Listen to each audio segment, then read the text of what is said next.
Hello friends, welcome to Dora cooking. இன்றைக்கி நம்ம டக்குன்னு செய்யக்கூடிய பீர்க்கங்காய் பொரியல் எப்படி செய்கிறதுன்னு தான் பார்க்க போகிறோம். வாங்க வீடியோக்குள்ளே போகலாம். ஒரு குக்கர் வச்சுக்கோங்க.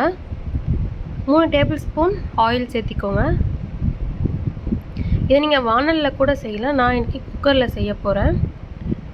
3 டேபிள் ஸ்பூன் ஆயில் சேர்த்தினோடனே ஆயில் சூடாகட்டும்.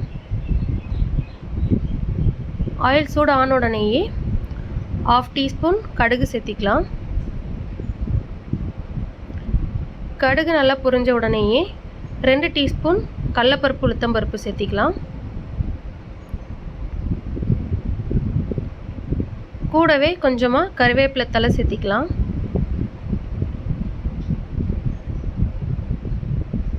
எல்லாம் பொரிஞ்ச உடனேயே ஒரு மீடியம் சைஸ் பெரிய வெங்காயம் கட் பண்ணியிருக்கேன், அதை இதோட சேர்த்தி வதக்கி விட்டுறலாம்.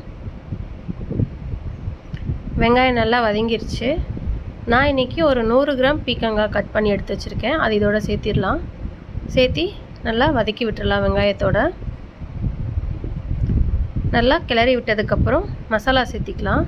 இதுக்கு நான் இன்றைக்கி சேர்த்து போகிற மசாலா 1 டேபிள் ஸ்பூன் சாம்பார் தூள், 1 டீஸ்பூன் மஞ்சத்தூள், கொஞ்சமாக காய்க்கு தேவையான அளவு உப்பு சேர்த்திக்க போகிறேன். சேர்த்தி அதை நல்லா கலந்து விட்டுடலாம்.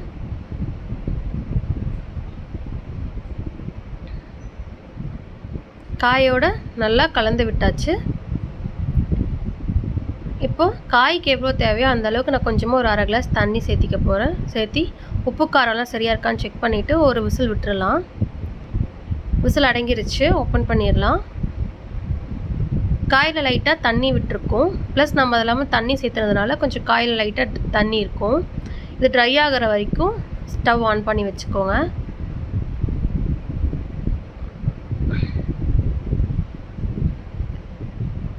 தண்ணி நல்லா ட்ரை ஆயிருச்சு. மேலே கொத்தமல்லி தழை தூவிட்டு வேற ஒரு பவுலுக்கு மாற்றிடலாம். வேற ஒரு பவுலுக்கு மாற்றிட்டேன். நீங்களும் இந்த பீர்க்கங்காய் பொரியல் செஞ்சு பாருங்கள். செஞ்சு பார்த்துட்டு எப்படி இருக்குன்னு மறக்காமல் உங்கள் வேல்யூபிள் கமெண்ட்ஸை கமெண்ட் பாக்ஸில் கமெண்ட் பண்ணுங்கள். இந்த வீடியோ உங்களுக்கு பிடிச்சிருந்தா மறக்காமல் லைக் பண்ணுங்கள், ஷேர் பண்ணுங்கள், சப்ஸ்கிரைப் பண்ணுங்கள். என்னோடய வீடியோ புதுசாக பார்க்குறவங்களா இருந்தால் ரெட் கலரில் இருக்க சப்ஸ்கிரைப் பட்டனும் பக்கத்தில் இருக்க பெல் ஐக்கானையும் மறக்காமல் கிளிக் பண்ணிக்கோங்க. இதில் போட வேண்டிய இன்க்ரீடியன்ட்ஸ் எல்லாம் உங்களுக்கு தெரிஞ்சுக்கணுன்னா டிஸ்கிரிப்ஷன் பாக்ஸில் கொடுக்குறேன், மறக்காமல் பார்த்து தெரிஞ்சுக்கோங்க. தேங்க்யூ.